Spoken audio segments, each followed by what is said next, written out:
Merci beaucoup.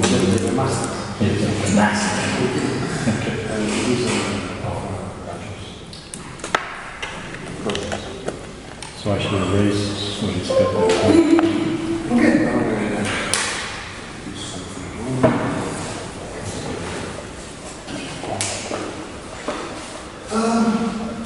Yeah, this comes first. I'm giving you the idea of how the parallels in visual geometry become equation of motion of the solid. I'll just make a new folder. Yeah, general relativity in general in the knowledge course. One ends up with this equation. Now on Earth, all coordinates are going to be function of just one parameter. There is only one parameter on the Earth, which we can take it to be dt. Therefore, we can formally divide as dt, and you will see here the derivative with respect to dt of those which are partial with respect to the velocities. Think of the Euler-Lagrange equation. Okay, it's going to be like the partial of L with respect to example plus derivative with respect to t. Let me read perhaps a problem with the sign. Oh no, there's a line. Of the partial of L with respect to the ui's equals 0 if the L comes from the metric in the standard way. Okay? I have to read you what it is. That will be the equation of the geodesics. But there is another term which comes from the torsion, which if I label appropriately the torsion by the identification, okay, so I have components of the torsion, I'm going to call them EIs and BIs. Then what we have here is a constant, a cos. Theory cannot give M and Q and that is going to come from quantum mechanics. You know what to get. That's his also. And what do you think? This is the Lorentz force. What? This is the Lorentz force. Yeah. So the two come together. You can solve the acceleration is here. Alright? The acceleration is here. And if you develop that, you can put acceleration in this, except that it's better to look at it this way. But you said there is a problem with the third law of motion. Pardon me? There is a problem with direction magnetism with the third law of motion. I mean, there are some violations. When? Not linear, just forces. Okay, I'm talking about general relativity. No, maximum effect. And Lorentz force. Okay. So in some cases you have inequality of the action and reaction. If you use That may be. The point is, you have a theory which is totally field theory. This is on Then the problem has the same folder. okay, if everything is field.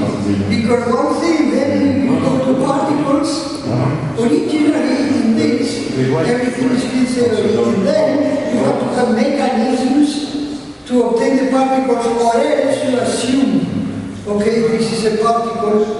And what I'm saying is, those problems may be theory dependent. Like happened with the Copenhagen interpretation, okay, which doesn't have a chance as a fundamental term in the current calculus because of what the probability equation looks like and the observation law looks like.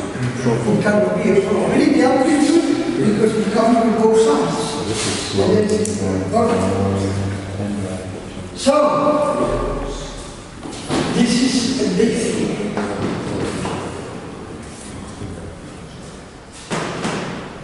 Unification, that is what then, assuming clearly parallelism, okay, is zero, and Euclidean, or Euclidean, or let's say curvature, assuming that, then we get the first pair of equation.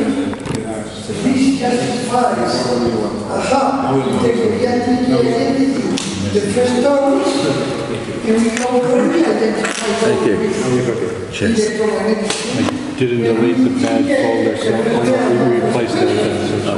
Thank you. Do you want the software maximum? Software. We can use the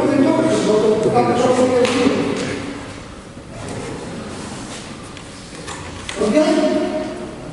Then we go to and write that the affine curvature is zero. Notice that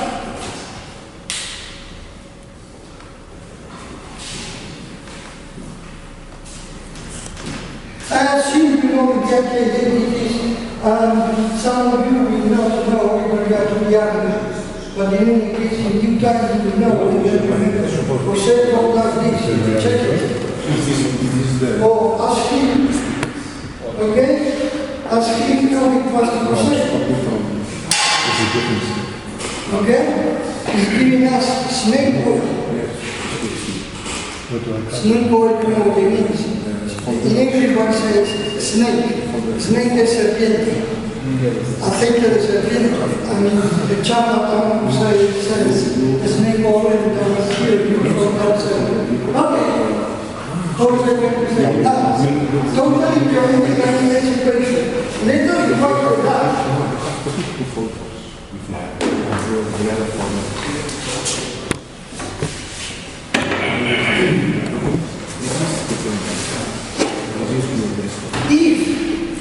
If this is an arbitrary connection, we can write it as alpha mu, where this is the latest connection, which comes only from the metric plus another term. In the courses of general relativity, they gave us quantity torsion. They will say that this is the difference between, okay, the antisymmetric part of the connection. Have you heard that? Yeah. Which is a lot of nonsense, that because it only comes on certain basis. That they will say that the torsion is the antisymmetric part of the connection. Have you heard that? Yeah. But I guess all that I've done is torsion free. Yes. Yeah. But at least they give you a little, okay, in order to show sophistication. Okay. So, if you substitute this here, you're going to get terms that d alpha minus alpha alpha. Okay, other terms, d beta minus beta beta. There are substitutes there, and you know that this answer is that. They are similar. And they are going to get terms like alpha, beta, and beta alpha. So there are three groups of terms. This is tensorial, this is tensorial, and this is also tensorial. Because we talk about tensorial, and this is tensorial. There you have then the calculation energy. And the combination of the two, which we don't know what it is extra energy. Call it fifth energy. I'm not saying that it's fifth energy. But what this teaches us is that we may have combinations which are not, so to speak, of that nobody will think, aha, it's not foreign interaction. So what is going to be the local energy? The sum of the gravitational energy, the sum of electromagnetic energy, the strong energy, weak energy. Assume that there is only gravitational and electromagnetic, then what would this be? Okay, our present scheme of things, which has been from the bottom up, is not sufficient. Okay, this is more sophisticated, far more. Okay, now I'm going to go to the point. In the sense that as for the second pair of mathematical equations, it has something.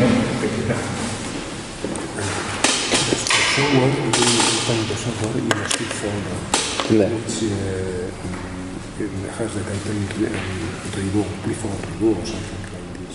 Yeah. There you have the... Okay. Okay, the second pair of mathematical equations has something very, very different from the first pair. And this is already, it is mentioned by other judges, this is who consider. And when we start with in the first pair, we only have the electromagnetic field. In the second pair, we also have additional terms. Okay, and those are, if you write it in arbitrary coordinates, this is coordinate, there are additional terms. Whereas the first pair is just exterior differentiation. It doesn't change. Remember that here it is assumed that we have, in principle, a geometric structure. We do not know what it is of the equations, whatever equations there are, but if we have a exterior differentiation, which is the first pair of Maxwell's equations, then we can from there obtain, okay, if we know the structure, canonical interior derivatives. And the interior derivatives of the electromagnetic field, that is the current. So, just by knowing as much as we have known, we can obtain this. I haven't bothered to obtain it yet, because the current is going to be here in terms of the electromagnetic field, from which I will read, okay, the current as the product of the intensity times the velocity. But I haven't done it, that part, like other parts. I haven't done anything, almost anything, but not that part. Now, I will make a point which has not been realized in the literature, but Cartan already knew that, although he didn't make anything out of it. In 1922, before, in a big paper, before his first paper on the theory of fine connections, he did something very interesting, which has tremendous implications if you care. Namely, look, when we think about particles, frames, we need frames to describe the motion of particles or whatever.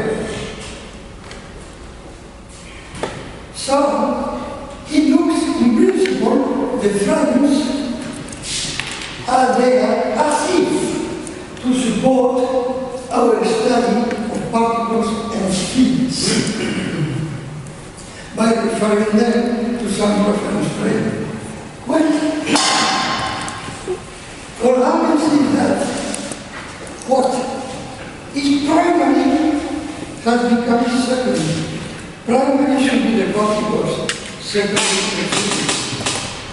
But the particles are absent from the equations of the structure. And that is shown in a very simple way. I'm going to have a particle here, a point in classical description. And I'm going to name it. And now I'm going to move the frame a little bit translationally and a little bit rotationally. by virtue of that, because I have moved the frame, the coordinates are going to change. And the differential experience by the coordinates is related to the translation. This is obvious, is it not? If I move the dx, okay, the frame that way, the dx looks bigger. So, and this takes care of the rotation. Now, I differentiate once. When I differentiate that, I get 0, and then I get the d omega x and so on. And in the differentiating equations, I substitute these equations themselves in order to get rid of the dx's which will appear when differentiating those. I repeat, I differentiate this equation. And in the process of differentiating them, I thought again, it will disappear, but the dx's will come from here. Those dx's, again, for the dx's, I use this equation themselves. So what I obtain, okay, is two equations which are these and that. What are they? The equations of the structure of flat space-time, which shows that the equations of the structure have to do with the frames, not with the particle. The particle is absent. You say, okay, but we can study the motion of particles. Yes, but especially with the autoparallels and the extremes. But what are those? No, but you can attach a frame to every particle. So then you get frame-to-frame relations. No, okay, we cannot attach. Okay, in principle, indeed, we are going to work in the basis space of the fusion bundle, because we need the basis space of the fusion bundle. The basis space of the fusion bundle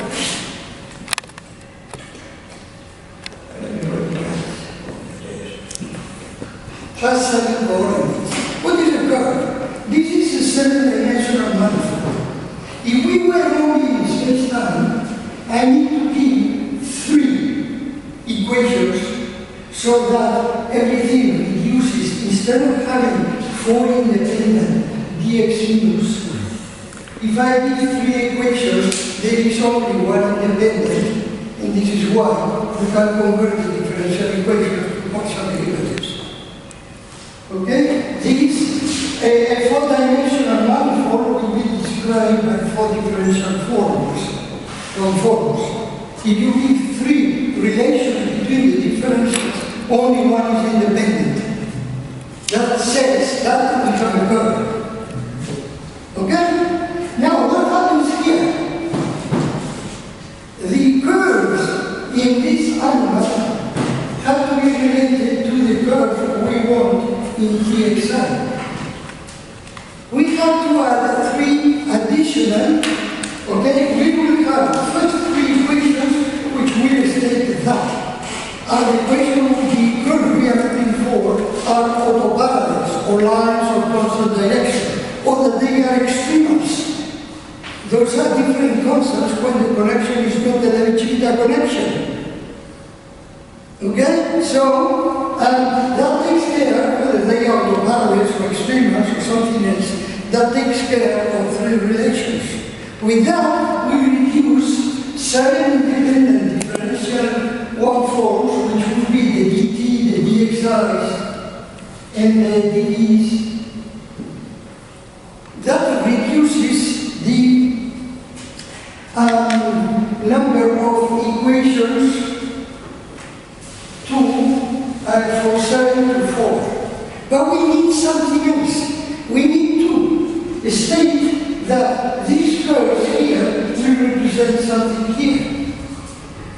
And those are so-called natural lifting conditions, which says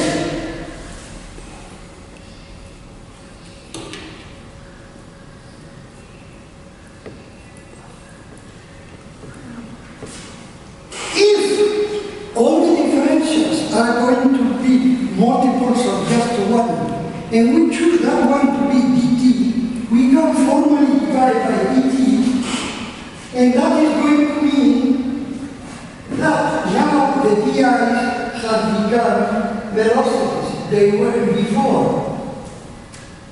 Does that in some way answer your question? Clearly enough?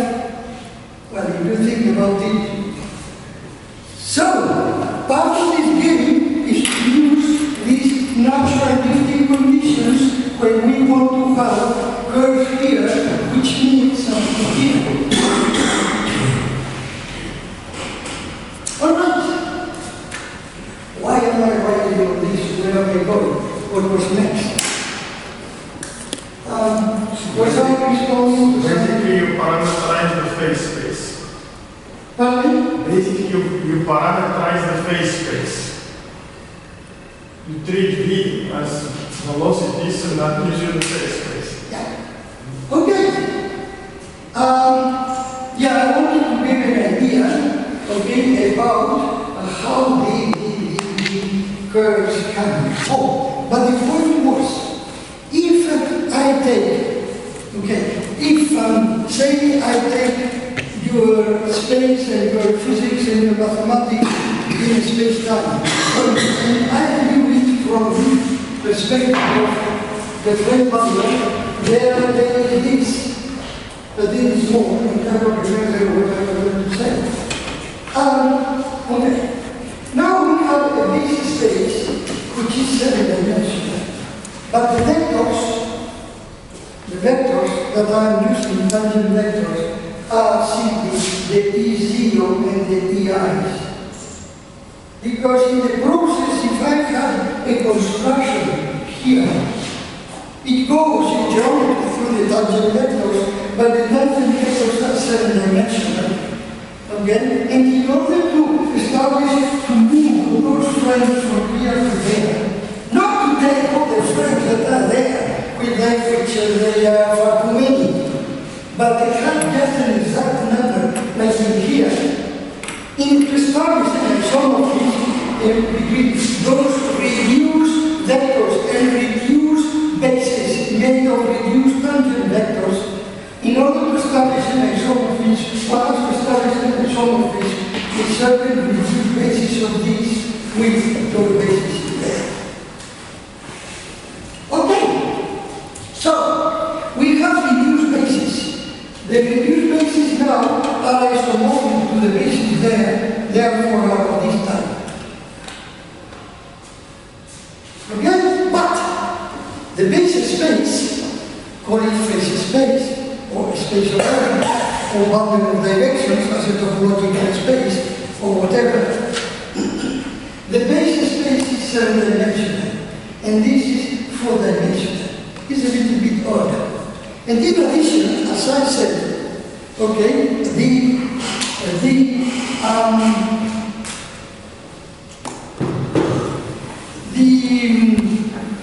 particles are absent from the geometry. How come? Well, I have spoken about, okay, what happens is that in this vibration over this bundle, the E0s are simply the U's. So to speak of the U and say is equal 0 is to say that D is 0, and therefore omega 0i, D0 will be equal omega 0i EI. And the equations of the autoparallels are going to be that du is equal 0, but then if du is equal 0, these have to be 0, so the equations of the autoparallels are going to be that. Together with these other three equations, 3 and 3, 6. Okay?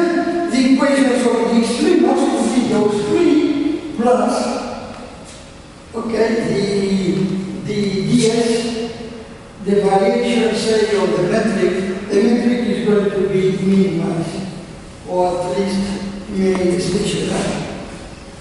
That's the way it is. Okay. The point I made just now is that we have a 7-dimensional space.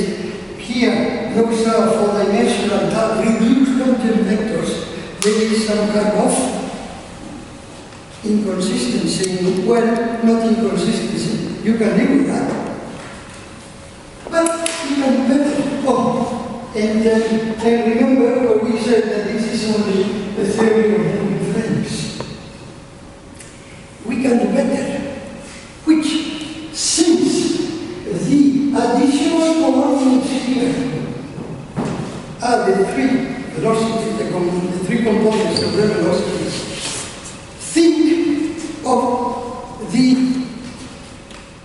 vector of the particle, think of the flow vector associated with proper time. It depends, remember what these components are, the gammas and the gamma UIs. Gamma and the gamma UIs. But gamma depends on the UIs. So in reality, the flow vector velocity depends on three velocities in just the three components of the velocity. So what we can do is think of a five-dimensional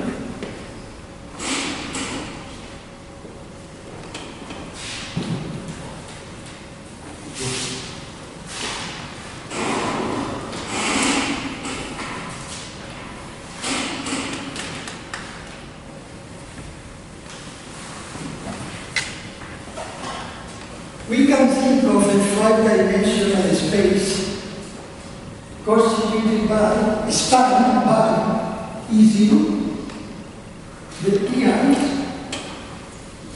and a flow vector not contained in space-time, but with projection, therefore spanning in fifth dimension, and such that its components are its projection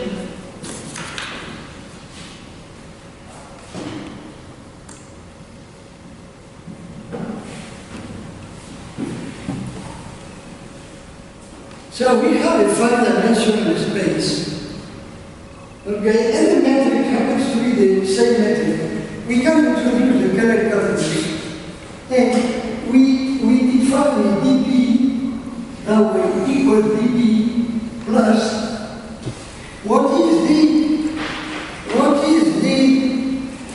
vector field associated with proper time, that is the flow velocity.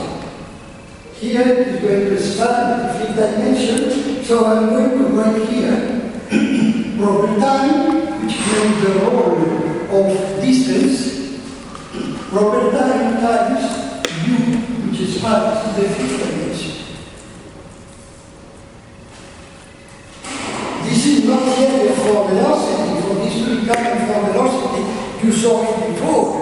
Okay, we have to go to curves, and at that point, the UI become the derivatives of the insides with respect to t. Okay? The naturalistic conditions. Alright, we have this four-dimensional, five-dimensional space.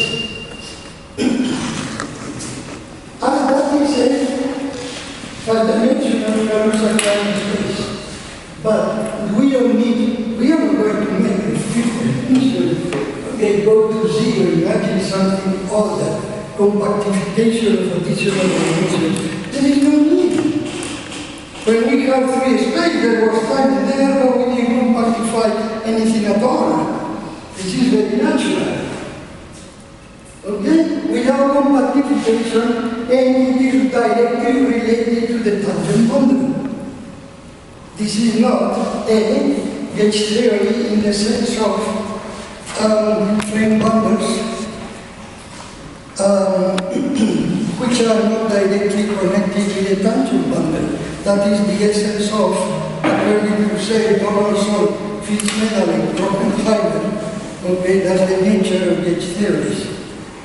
Okay, auxiliary bundles not directly related to the tangent bundle. Okay, classical in quantum subspaces. It happens that this is your typical space-time. And this is now, tau is going the quantum world, this is going to play the role of t. And this is going to be the quantum subspace. A inside the tribes of a particle, the inner workings of the inside of the particle are irrelevant of its velocity. You're going to say, yes, because of special relativity. No, even if they were before frame. Okay? The difference would start when we want to communicate different particles with different velocities. Here is something very interesting. I don't remember the name of the guy who came with this paradox, but he was one of the creators in the system that makes the internet work before it became the, what is it called, the system. GPS, gravitational, stands for Global position. global positioning system. Before, it had another name, which was used only by the military of the United States. I don't remember what the name was. He was one of his creators, and he came with the following paradox. We know that depending on the point of the gravitational field, time runs differently. So assume that you have here a system clock, and there another system clock. And also a photon. A photon comes from here to there. It drops in the gravitational field, it acquires kinetic energy. So you will have a frequency larger associated with having form. The light will be bluer. But at the same time, it is going to be that because of how time transforms in the gravitational field, this with time here will be not smaller, the frequency here will be larger than here. The clock will run with a larger frequency. It produces a photon. If that photon, in addition, falls and gets energy, so it happens that unless we reinterpret that, okay, this is not something I have thought. It is something that I found in the internet. It is an interesting paradox. Books normally, if you read one book, you will think it is one thing. You read another book, you will think it is another thing. You read a third book, and you don't know what we say. Okay, that is the situation. Now, in reality, here there are three types. Oh, first of all, remember we want to create that five-dimensional space. For that, we have to talk a little bit about special relativity. And if you read the Einstein paper of 1905, then you will say there are Lorentz transformations, okay? He says, if we have the Lorentz transformations, okay, we simply assume relativity or simultaneity, blah, blah, blah. What I want to say is that the concept that Einstein gave us of relative time was a consequence of how he interpreted the Lorentz transformations. That was a great achievement for the time. But what was not ready, at that point one thought, Lorentz transformations, hence special relativity. And one thought, without saying it, if special relativity, that implies the Lorentz transformations. Well, it is true that in special relativity, we must have the Lorentz transformations. But from Lorentz transformation to special relativity, that's only one option.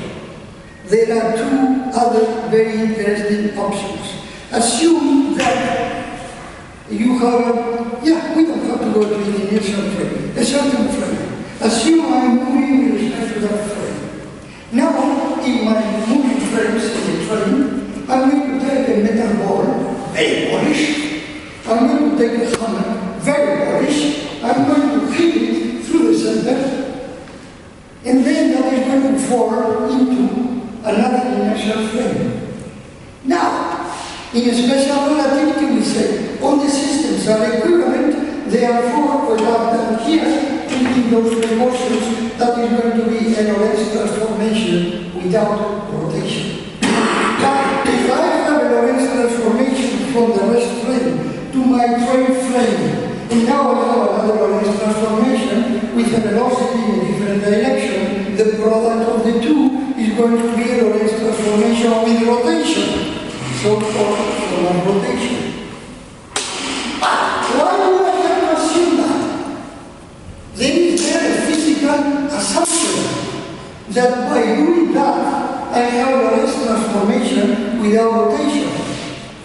That boost without rotation, that presupposes special relativity. But here, I do not want to presuppose that. I want to consider all possibilities. So what will it be? Assume that this plane play a preferred role. Okay? Then what will happen? I will say, if I hit that in that particular way, the transformation from here, not from my plane, to the final state of that ball, is going to be, it has a frame attached to it, is going to be a boost without rotation. And by hitting this ball, is going to produce a boost with rotation. From the mathematical perspective. So there is that option also. But I am not going to defend that. It is not drastic enough. The interesting solution, and that came for me from quantum mechanics, you can ask me why, is the following. Assume that we have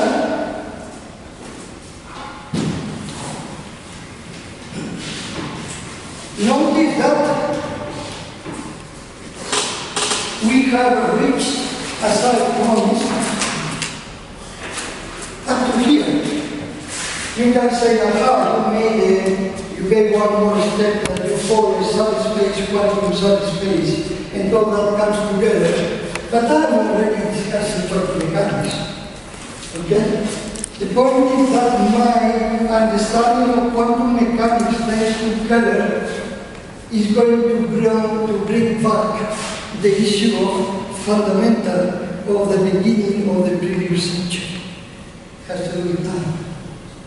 Okay. There is something very interesting.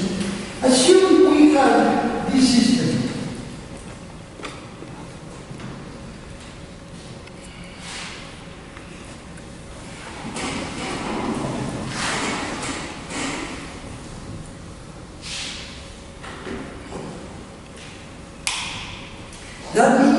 That makes, I should first put capital X, capital T, Puedes cambiar el controlador. capital T. Does it go hard enough?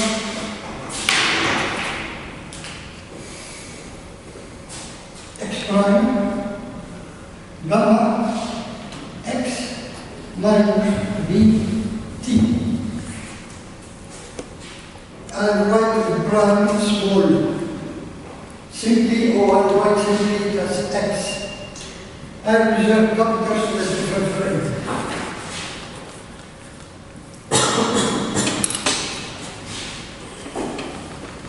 This is time dilation with respect to a preferred frame.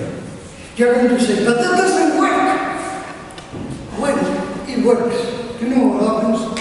That simply, if the world were like this, and we were moving with respect to very slowly in our frame, but our frame is moving with respect to the preferred frame.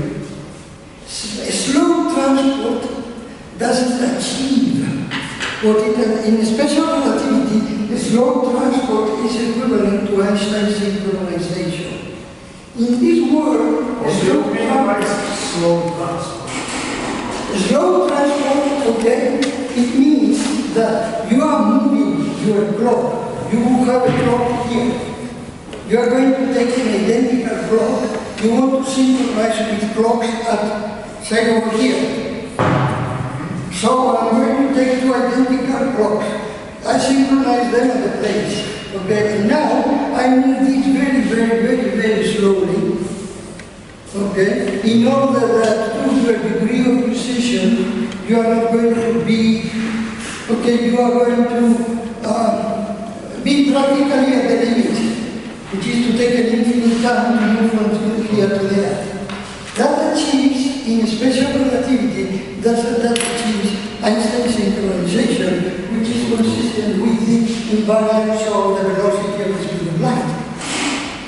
Then, what happens in a world dominated by these equations? assume I'm in that train, moving with respect to the preferred frame with some velocity.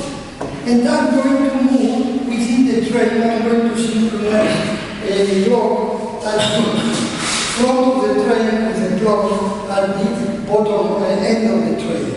And I move it very slowly, very slowly. Not slowly enough, still more slowly. I never achieve my purpose of synchronizing by the synchronization consistent with this transformation. In special relativity, all that counts is that very special velocity with which you have moved your clock. But here, what counts is not your very tiny velocity in the system of the train, because the train is moving with respect to the preferred frame. So that is not moving with respect to a velocity close to zero in the preferred frame. What synchronization you achieve? Einstein synchronization. So, the anytime I've done this, all the development in a paper which was published in some proceedings 6 years ago. So, what happens? That the world, even if it were fundamental, it would look relativistic. Because that synchronization, what it achieves is that in actual practice, we are going to have T equals gamma, T minus X minus Bx.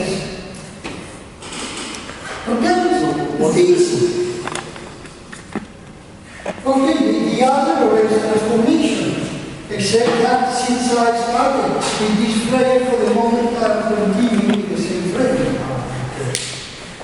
So you simply Okay, but now see this is the case, then we have to perform, okay, we get the honest transformations. Okay? Alright. This is something that was bothering physicists for many decades. And if you want to know more about it, not this specific interpretation, but something related to this, you have to look in the internet at Bloombaum, I think it's Bloombaum, Reichenbach. Those are philosophers of science that deal with the issue of simultaneity. But the point is, there can be, when they deal with simultaneity, they can be right, so to speak. But there is something more profound. If the world works like this implies many other things. Okay? This comes from a certain structure. When we do things consistent with that structure, then make things that may be different. For instance, some Brazilians, I know because I was given the paper for a reading, have submitted a paper about detecting, emotion with respect a preferred frame by putting, by a resonance experiment in a centrifuge where you could have a source of rays, gamma rays here at a certain frequency, and then a detector. And they will rotate at a very high velocity. Then we have two velocities there. The velocity of the disk with respect to the preferred frame and the tangential velocity of the source and the receiver with respect to the preferred frame. They did a very smart computation in fourth order of the velocities. And they obtained, in fact, I said, this cannot be. I have computed, studied that, and I have studied only for a particular configuration where the two, I think, were making 90 degrees or whatever, and obtained 0. Well, I said, and the paper was not well explained, so I said, aha, this must be wrong. First, because I did this calculation, and second, maybe the argument is not right because this is not clear. Okay, Okay. What happens is that the calculation, they compute it very intelligently for any orientation of the two. Okay, so that they are not at 90 degrees or maybe 180, I don't remember, but for any angle. I had only computing for a particular one that gave me 0. But now, eventually I realized this is consistent with this, and they clear up a little bit the representation you were right. So it is possible in that experiment there is no synchronization procedure. So in principle that would be an experiment to detect a preferred frame. Problem, the elephant's paradox, which I have not seen any nice resolution. The elephant's paradox, it says that the disk, because of the longitudinal contraction but no transverse contraction, it is as if the disk is going to explode. It doesn't explode, but maybe because the velocities are not sufficiently high. I don't know the solution, but they did that paradox. Okay, so maybe it is not a very recommendable experiment, because if in order to, so to speak, justify your theory, you propose an experiment that because it is not well thought of and it fails, you are doomed. And I'm not suggesting one perform this experiment, I don't care. Why? Because by developing the mathematics, okay, in a way which is mathematics, and this cannot be avoided unless you are a campo, unless you are speaking, okay? Unless that happens, then this is going to allow you and allow us to do this, to go further and connect with quantum mechanics. Why did I mention that special case? Therefore, in actual practice, this gives you the Lorentz transformations. So we have 3 options for the Lorentz transformations. The special relativity, the other one, which is like a special relativity, but depends on where you put the Thomas precession, whether you put it in the ball, okay, that we are throwing, or whether you put it in, okay, in the product of those two, or whether you are putting it just only in the motion of the ball. There are those 2 options, and there is this option. Well, it happened that when I developed under the function these, we have this for the classical world and this for the quantum world, then there is a solution for that paradox I told you about the 2 sources of the 2 cesium clocks, this producing a photon, okay, with a higher blue shift, and then dropping that photon and gaining again another blue shift. So,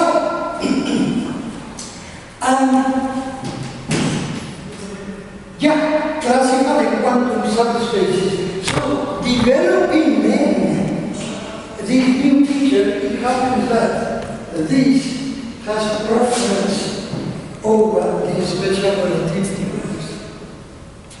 The special relativity is the one very close to it. So, next thing, I'll finish with this. Remember the gesture geometrization of I that I gave, that I said I in certain places is dx1. In other places, I was, dt, pardon, associated with dxdy, we had an I which was E1, E2. Associated with the I in another place, we had E0, associated with dt, whose square is -1, we had E0, whose square is -1. But if we have a preferred frame, then we are going to distinguish between dxdy and dydz and dzdx. Associated with E3 and with E3, E1. Okay, so now we are going to have only electrons for which we have, remember, 1 half we have the idempotent, 1 half 1 plus minus IDT, and we have another idempotent, 1 half 1 plus minus IDX1, but we have now, when we change this is going to change into different things of a square minus 1. And we are going to have now more particles because of this.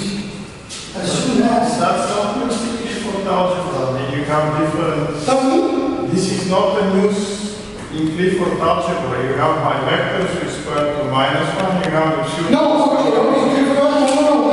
We have done with this. Now we have the tensor product of two structures, both of them Clifford. Actually, one of them is close to Clifford, not exactly Clifford, but I don't want to talk about that because it brings us into... Okay, Keller had 3 structures, but we use the argument of Festernes, which I find very valid, which he says, we don't need linear functions of vectors, we only need the, what is it called, the inverse basis, or what is it called? Dual basis. Dual basis. The dual basis. The dual basis, yeah. Not dual basis in the sense of ordinary mathematics, namely, okay, di of simply fi of ej equals delta ej, but rather in the sense of Festernes, which I think that was very interesting, equals delta ej. Yes, this works perfectly well. Perfectly well. Yes! I am not saying the contrary. What I'm saying is in Keller, and this is the big difference that you were looking for, in that Keller has 3 series, his components have 3 series of indices. 3. That means that he has the tensor product of 3 structures. One is a structure of tangent vectors and the algebra built upon those tangent vectors. He has another algebra built upon, upon the linear functions of vectors. And he has a third structure based on differential forms, differential forms as functions of curves. And one can do the Festernes reduction and have just 2 structures. Then you are going to have scalar value differential forms, which means that one of the tensor members in the tensor product of the structures can be ignored. Okay, scalar value differential forms. And then the algebra of valueness, which for Keller,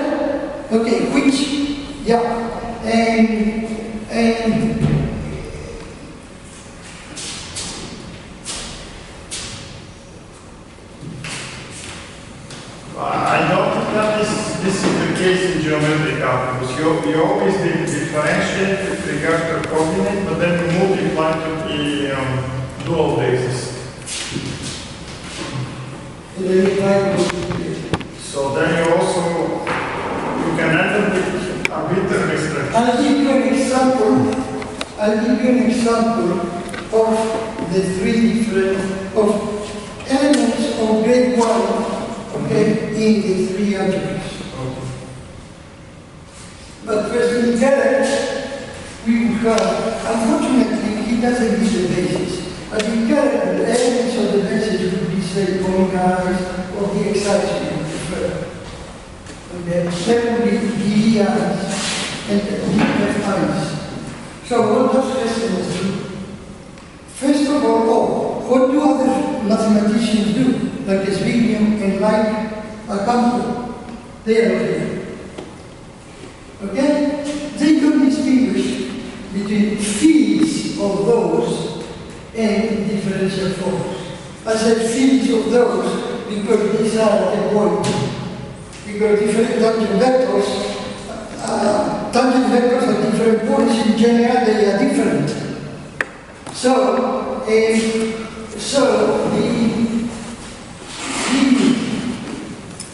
and campo,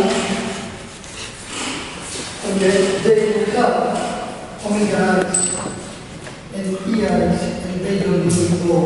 If you wish fields of fi's, would only have those two. Then comes Castells and says, I cannot need your eyes. I only need the inverse or something like that. I don't remember what. I don't want to be dual because dual has also. This is also called the dual matter. It is a different kind of one. It's not by the inverse transformation. Okay, so Castells comes and says,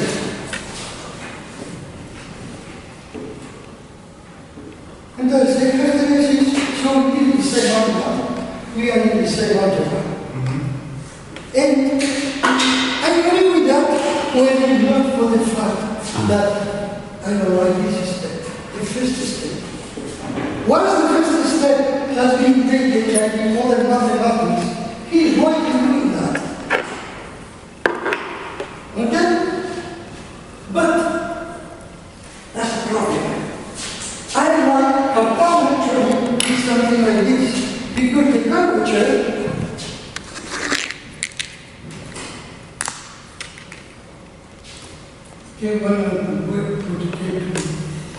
has three different series of indices. This belongs to one series, this belongs to a second series, and this belongs to a third series.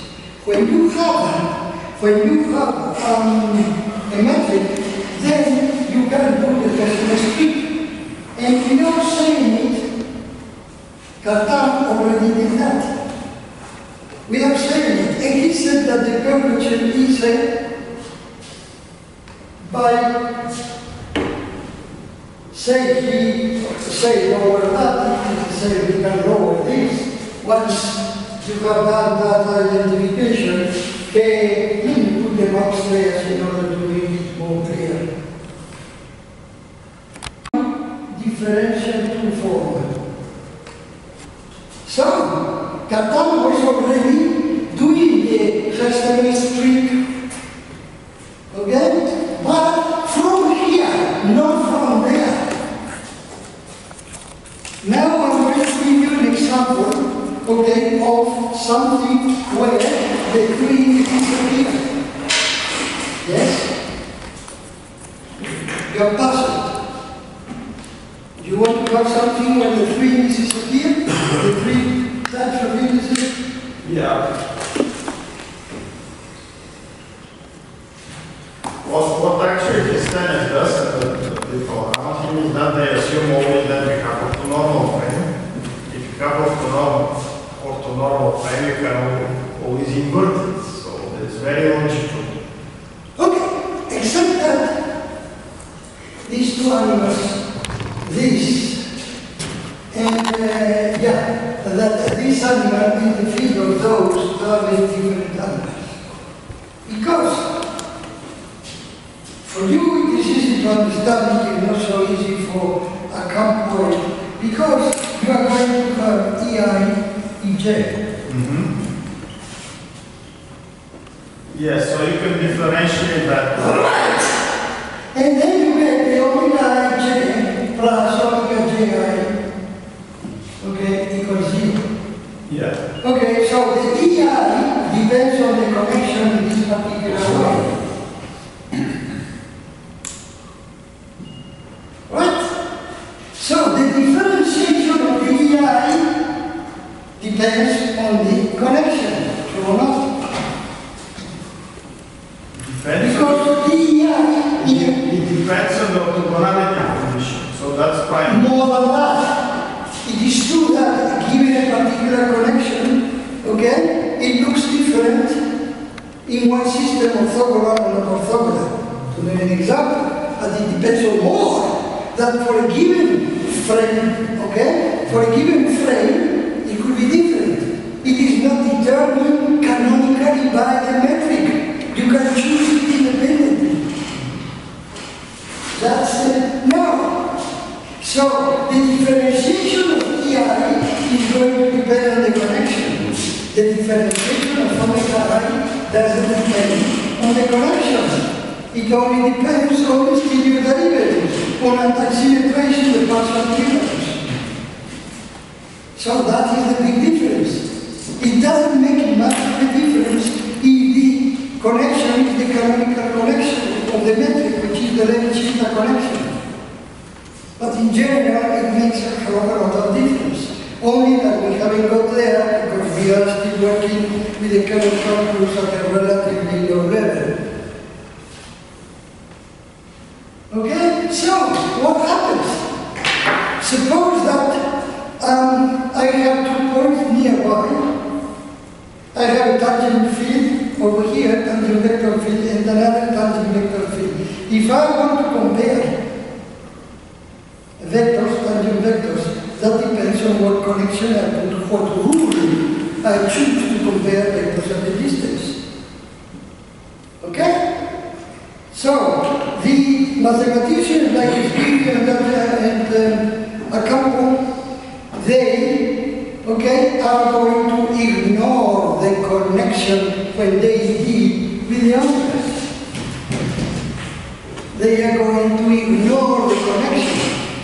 But they cannot ignore the connection just as we saw. So, what they are doing is, if I compare vectors, tangent vectors, I have to use the connection.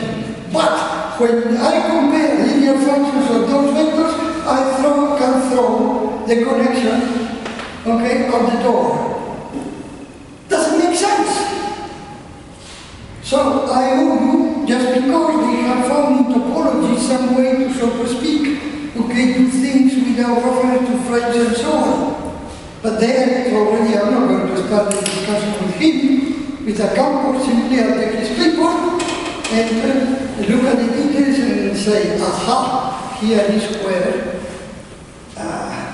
we got the problem. Okay, I'm going to show you the different types of indices. I did for the others, but I don't think it bothers them, we bother them too, if I repeat it.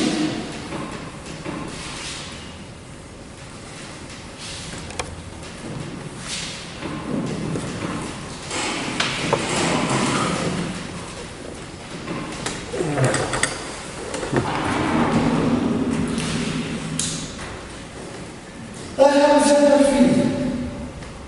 From this perspective, this is a vector volume differential 0 form. But I mean they are not differential. I differentiate. This is a vector volume differential from form. I differentiate again. This is a vector value differential 2 form.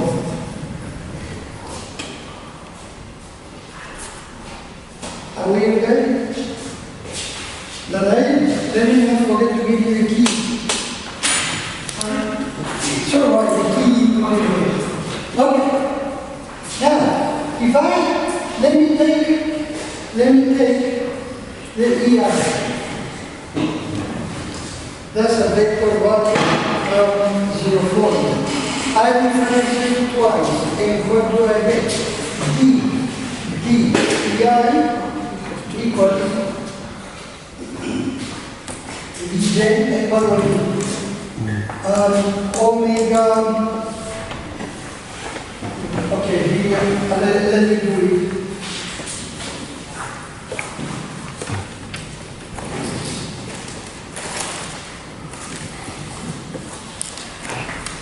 Thank you.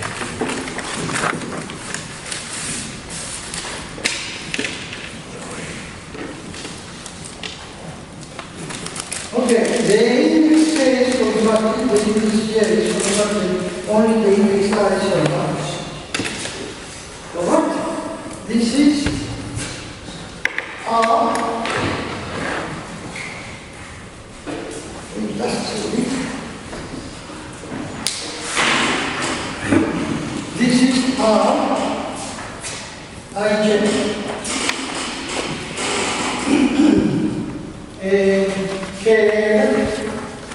omega,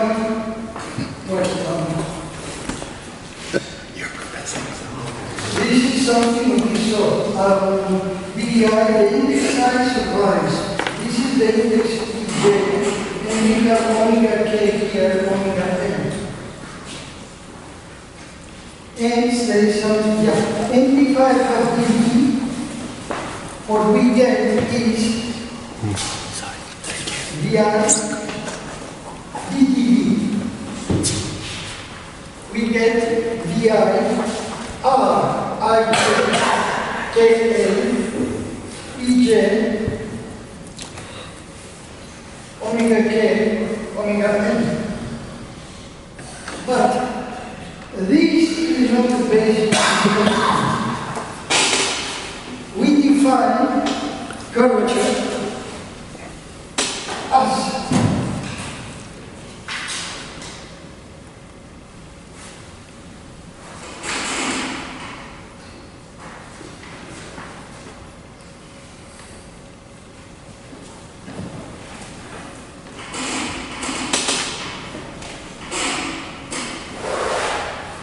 where this is a basis of linear functions or vectors. Which do we want to, if you have a metric, replace with EI? And I'm very happy about that. But if you don't have a metric, you cannot escape that. Because you need this so that the DDP will be, okay, the differential form that are defined as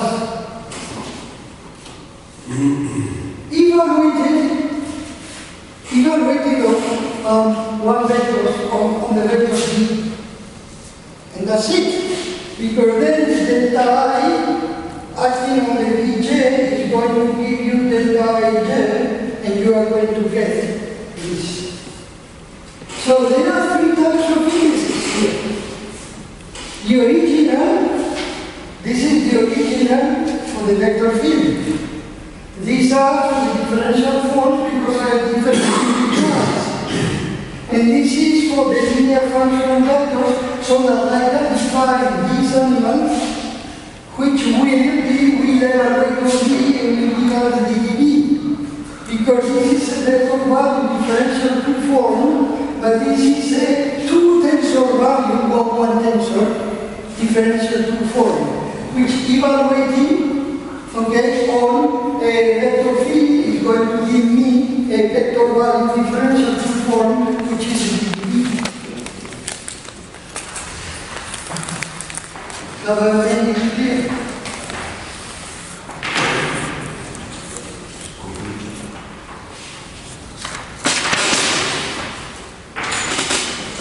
Well, I leave that and yeah, let us rest for a little bit, and that's completely. Remember yesterday I started to obtain that Lorentz rule.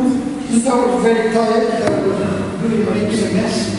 So I will have to do, so after we go.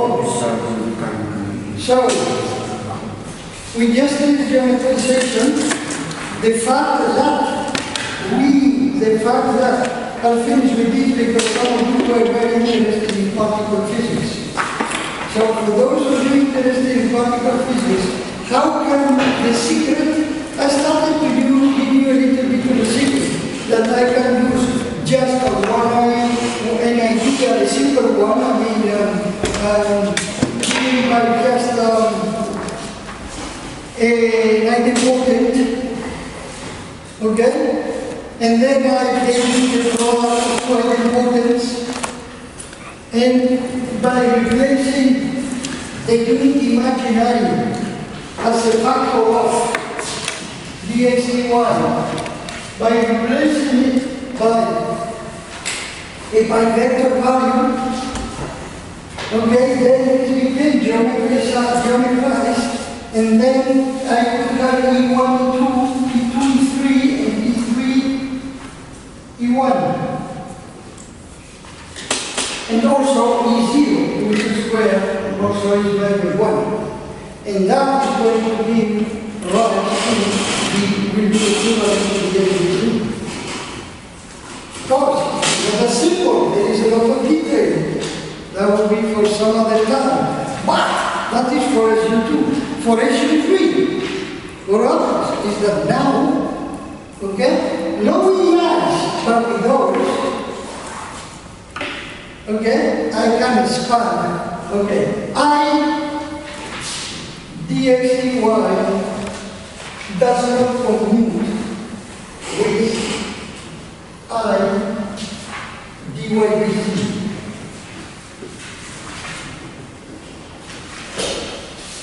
I think dy, I can see the sign, and dz now doesn't commute with dx dz. Because I have a change of sign moving that over there, but 2 changes of sign moving that over there, in total 3 changes of sign. But if instead of, okay, dx dy anti-commutes with dx dz,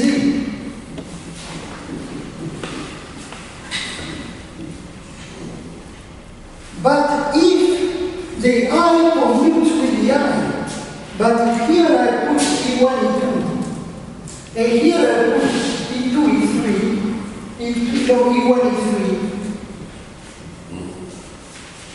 I have anti-commutation of this, but I also have anti-commutation of that, so I have commutation. So things that are not possible without the geometrization of the unit imaginary, now they are possible with the geometrization of the unit imaginary. And now I can extend into the strong interaction by adding to my eigenvectors. Okay, not only that those for the electrodynamics now, they have something in common, the photons. They are the same photons. Okay? We don't have electromagnetic photons, we don't have different photons for them. Okay? Now, by just geometrizing this and taking the 3 possibilities, we go into SU2. But in addition, we can now multiply without having more eigenvectors. Now we can have more eigenvectors and multiply those 2 eigenvectors, but still a third eigenvector, which could be involved dx or d1 or dz. And that is going to give rise to an extreme richness, not just those 3 options, but it's going to depend those 3 multiplied by the 3 options here, and then I have the product of SU2, and you know that the product of 2 SU2 or something like that is very close to SU3, with a difference of just 1. Environmental. It looks like as an implicit optimization of the basis that you use just to achieve the minimum energy of the system. Yeah, except that I don't know. Look, it's an implicit optimization. Yeah, yes. I don't know about optimization, so that is something that you can do. All right. So. I want to talk particle physics, starting with something very simple, which is a vector space has a 0. In a finite space, it doesn't. And that started from there, okay? And if you think that any particular step has been artificial, let me know. We need a chance to prove that it is not artificial.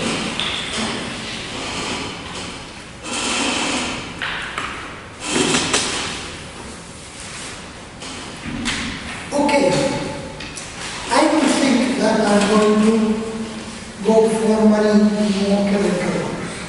You have enough to start studying my notes if you don't read German. If you read German, you can go directly to the master. Okay? Except for one thing. Anybody reads German here? Yes, here. Okay, what happens is most of what is in, if you and they decide to study the Keller calculus or the general papers, almost everything is in the 1962 paper, except for two very interesting things. The one that has to do with the idempotence, for which purpose we go to the beginning of the 1961 paper, which speaks of the Dirac equation. The Dirac equation is better done in 1962, which is the comprehensive paper. But more theory about the idempotence is in the first pages of the 1961 paper. Now, the 1962 paper is a much better version of 1962, except for one thing, which is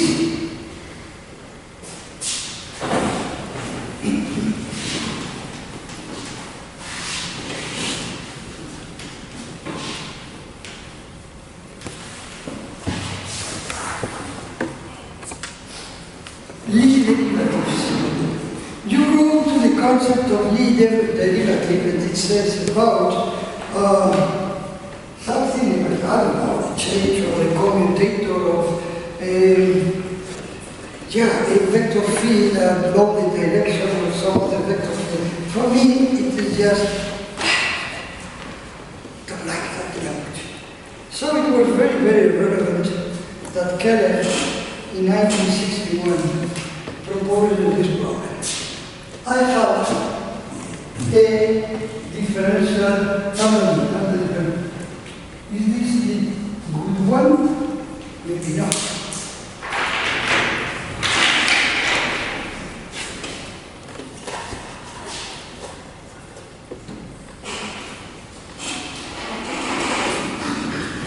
This operator, acting on, say,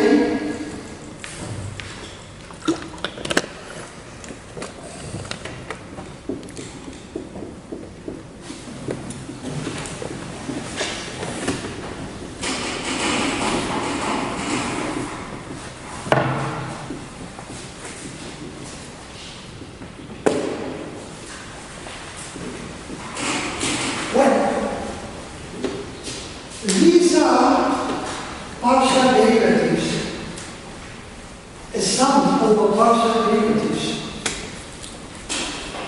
And for each partial derivative, we differentiate under the condition, for the purposes of calculation, that all the other variables are constant. But now, that is for the first derivative. Certainly we have a certain condition. We go to the second derivative, and now the condition is different. Now we go to the third derivative, and the condition is still different. That doesn't matter when we differentiate the scalar form. So we have got used to it, and we don't bother about the different circumstances that apply for each partial derivative. It doesn't matter. But in general, it matters. So, this cannot be done by simply differentiating them, because that cannot be done by simply differentiating that, because in order to do this computation, we would have to reduce this operator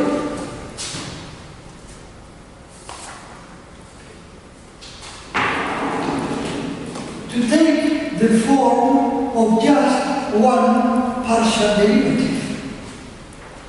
If you only have partial derivatives with respect to just one coordinate, you don't have to combine different conditions, okay, for each term.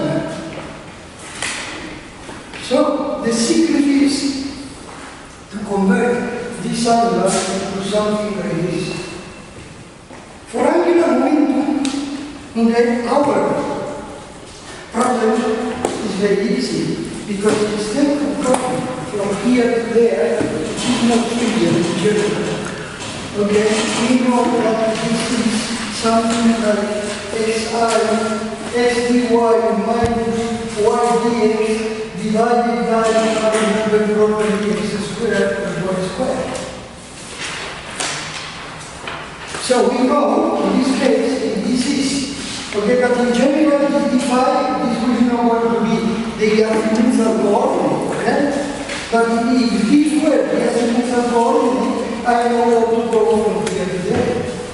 The problem is, how does one go from here to there when I don't know what is this? In this case, okay, the AI, the A1 is what am I doing? This is stupid. You can tell me you were laughing, but you didn't tell me I was stupid. I was laughing because you said that it was easy. I was laughing because you said that it was easy. That it worked? Easy. Easy. Oh. That's the reason I was laughing. Okay, I think this is something like x partial. We can compute it. Partial will be 1 to y minus y partial will be 2 x or something like that. Seems likely. Why didn't you tell me? Ramon? Eventually, after half a minute, I will notice there was something wrong with the logic of the material. This is not fair. For me and for the rest of the audience. Okay. So, in this case, we know, okay, what A1 is, which is x, and what A2 is, which is y. Maybe it is the other way around. Y partial with respect to x minus x partial with respect to y. Maybe. Okay? So, then how do you treat the general problem? This is, I'll give you just a brief idea, because as you can imagine, I'm already sufficiently tired.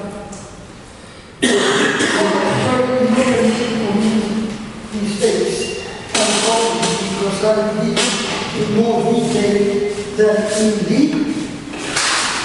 paper by Keller in 1960.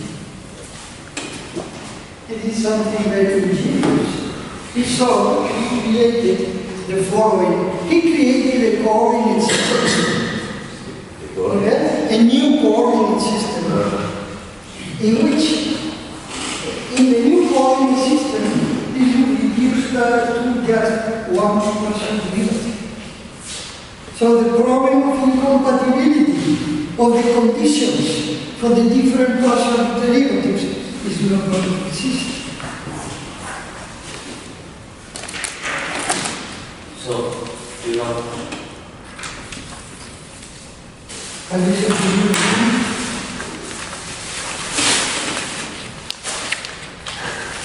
yes, please. that normally in maths when you are trying to prove or You're going to what? when you are trying to prove something that is very difficult, normally in maths you translate that problem into another, file or... Well, in this case it wasn't a matter of solving, changing, converting one problem into another.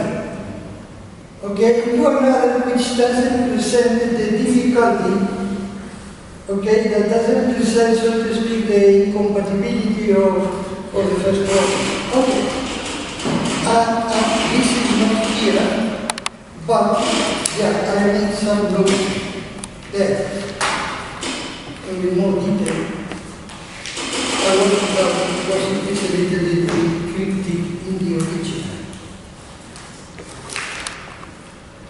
And yes, before doing this, I owe you, since I don't want to go beyond 5 o'clock, no, you want to go to have beer, I suppose. I'll first do that one.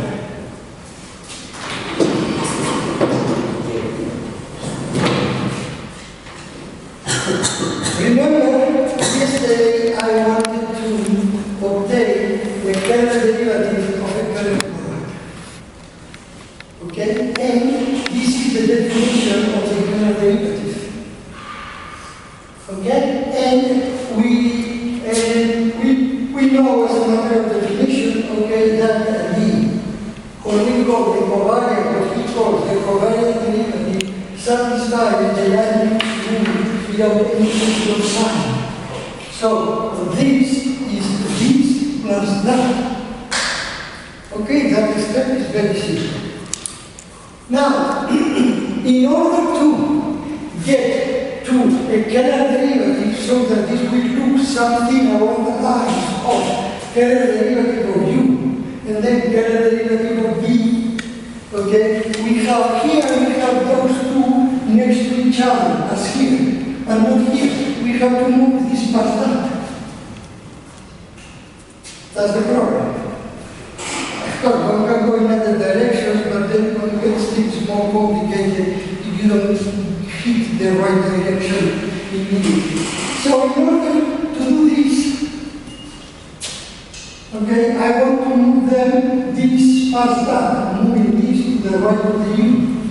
I recall that I told you the very first day that the product of the one form by a matter form, which need not be homogeneous, okay, can be decomposed in the stereo product and the dot product. I am interested in the dot product. But then, okay, why did I put this? What is this? I think I am forgetting here the dot.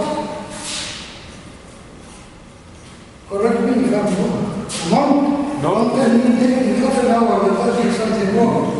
Yeah, but I have not looked You have at problem with this equation. Or here, we can take an example and check with an example. Okay, anyway, I don't hear you. If I don't do anything wrong, then I will. If A were a one form, then it brings a minus sign. With this minus is a plus. So if this were a vector B, we would have AB plus BA, which is the dot product. Okay? So, then the dot product is of this form. I can solve for this, take this to that side, which is this. Okay, plus this term with the plus when you go to the other side. So this implies this. With the animals that I now have, the A has the XH, and the A is a U, an arbitrary differential form of arbitrary derivative. Okay, and this translates into this. But this is this, and this is that. Okay? So, I am going to simply substitute this. Okay? And this, then I will multiply by dxhd and convert this, which multiply with this, with the dxd on the right. And now this allows me to get this scalar of B, which is here. And I cannot do anything else about that.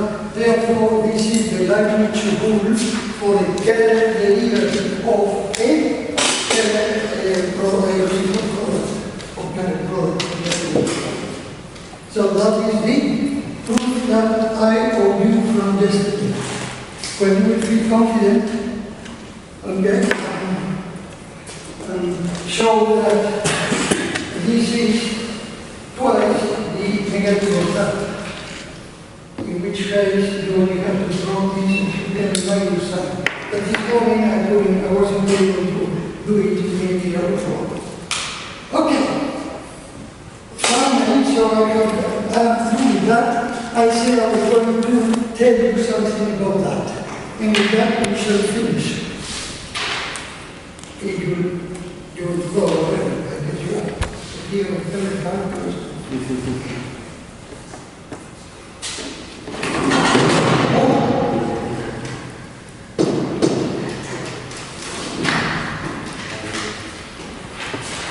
Okay. I'm going to do some other letter here.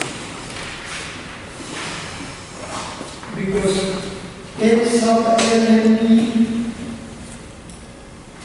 etc. Because I'm going to form the following system, ordinary system.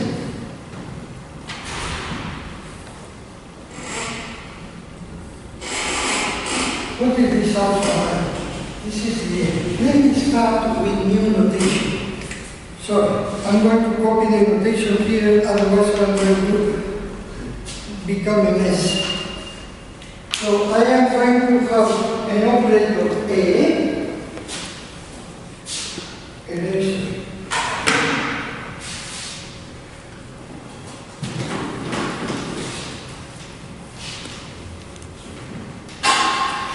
an operator A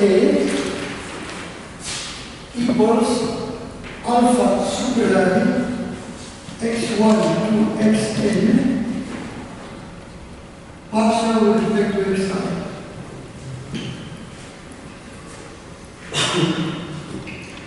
And I want to reduce it to a very simple form. Okay? To a partial with respect to phi. In reality, I want to convert that into the partial derivative with respect to some coordinate in a different coordinate system. But a different coordinate system such that this is going to take the very simple form where the yn is, say, the last coordinate, could be the first, the second, okay? Whichever. But I'm going to choose it to be the last coordinate in a coordinate system y1 to yn. The idea is to find the least coordinate system. So Keller forms the following differential system. From the data, dxi dt equals alpha I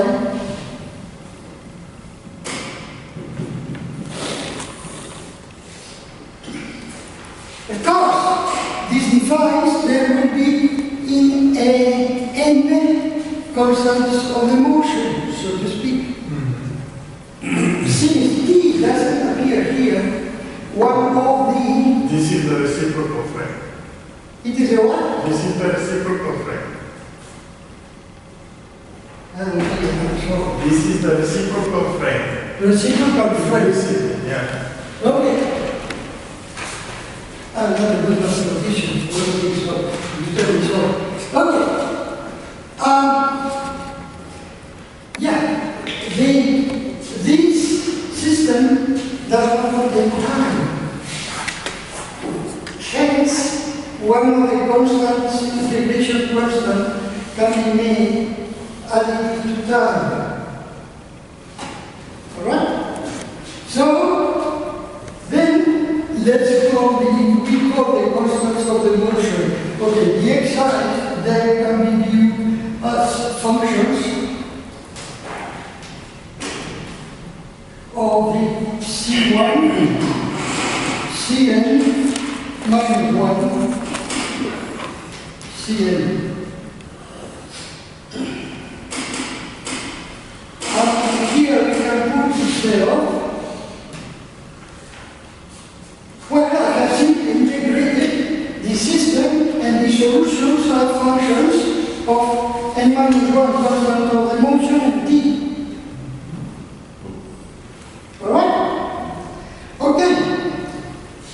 The idea now is that I think I can jump on this and say I have to define n y's. Okay.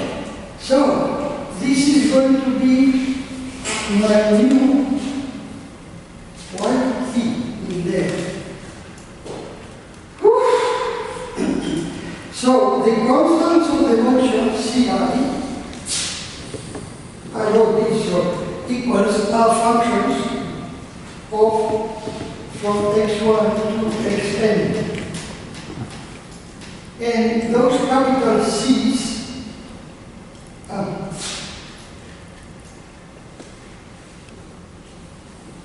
and t, in particular, t is one of those. So t can be written as a function of x1 to x, comma, xn.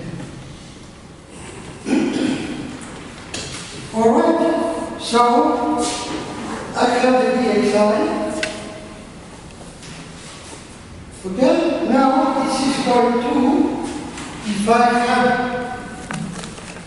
called the t, if I have called it dyn, just notation, what I would have achieved is to obtain the yn, pardon me, the exercise of function of that. I thought it would be y1. I can take that as a new coordinate system. I have defined here by this operation, this constitutes a new coordinate system. Do you agree with me? Which is invertible. That's a separate assumption. Invertibility is a separate assumption. Is the what assumption? A separate assumption. Yeah. Oh, then it's going to be. In what sense? Okay. What is a separate assumption? Invertibility is a separate assumption. Yes! Unnecessary. Not in this case, because this is Here you assume locally that the function is monotone, then only then it is invertible. that it is Monotone. Either increasing or decreasing. monotonic. Yeah. Okay, since I am interested only in partial differentiation, it is monotonic. Okay. Alright? Because here, I don't care. I only care about the neighborhood. Yeah. Okay, so let me go with then apply this. The partial with respect to x sine of yn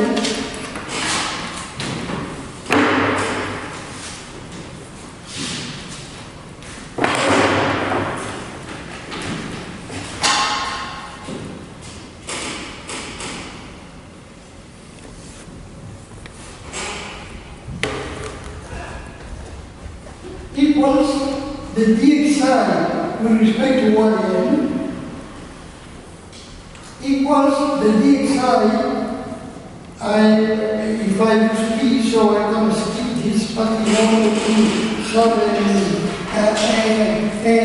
parallels to remind things from classical mechanics, I have written all this, like this, equals the alpha lines, because this is what I had assumed.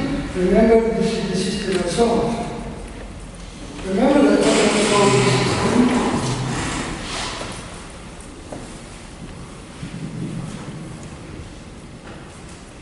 That's what I solved. Okay? So, this is the interesting thing.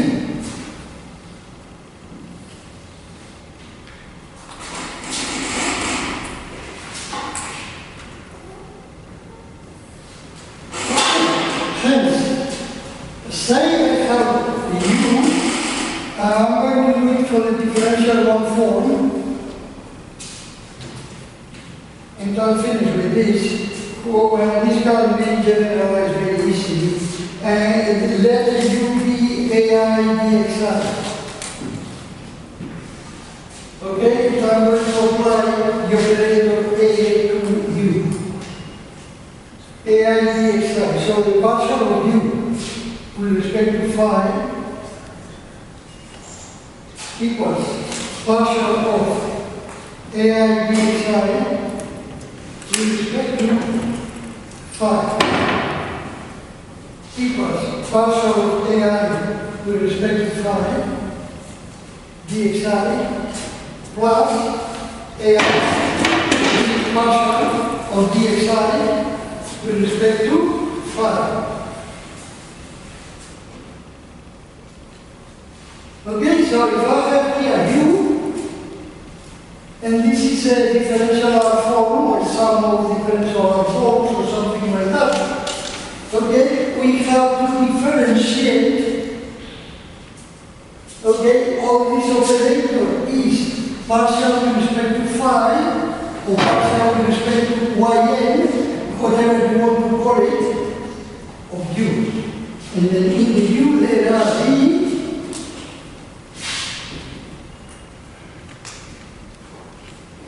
dxi.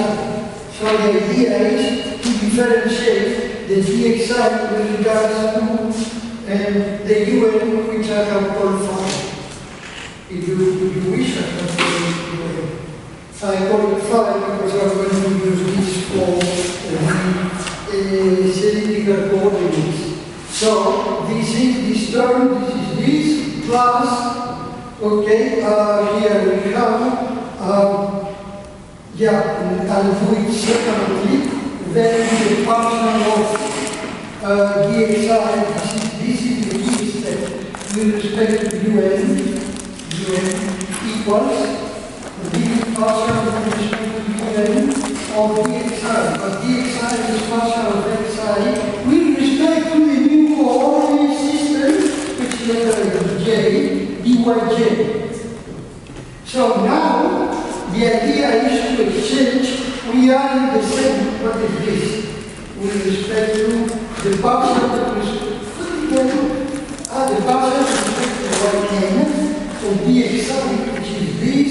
Now I am in the same coordinate system, so I can change the two differentiations, and I have partial with respect to yj, okay, the partial with respect to yn of the partial of the yj, and that is going to give me the delta. So this is going to be, okay, the partial of let me copy because I can't think anymore. Partial with respect to yj, the partial of, I haven't put what I'm getting the partial of.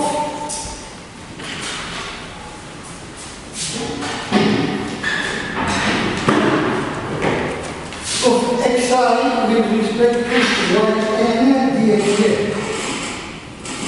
equals d of partial of xi with respect to yn equals the alpha i's.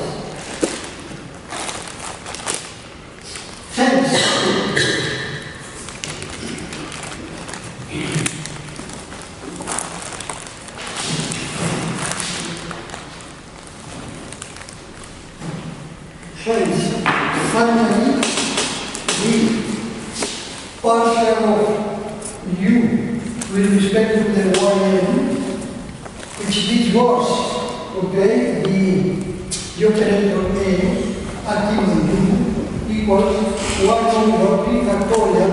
This comes for the differentiation a acting on the a1 to the a1 to the ap.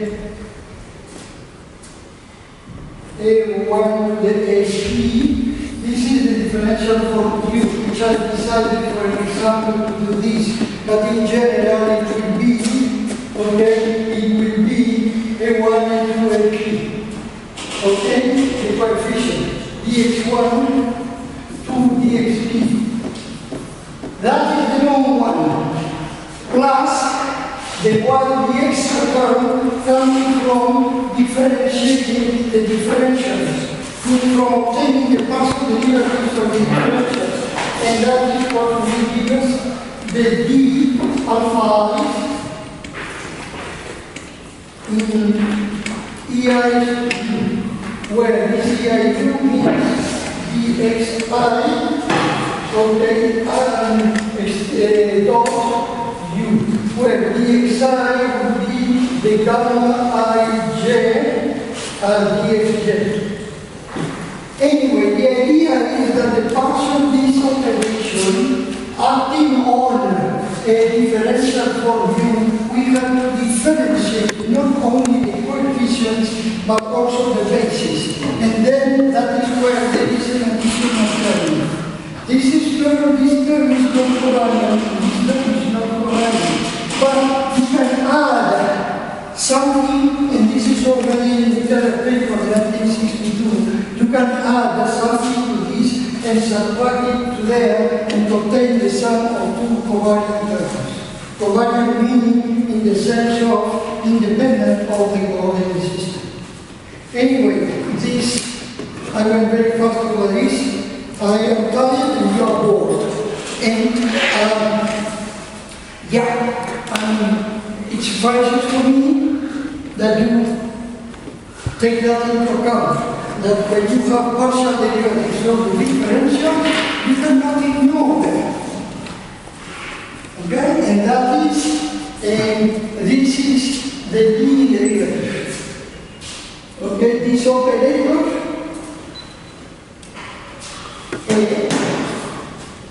has been transformed into just a simple one partial derivative. And you get those two terms. All right. Thank you very much. I declare the summer school closed.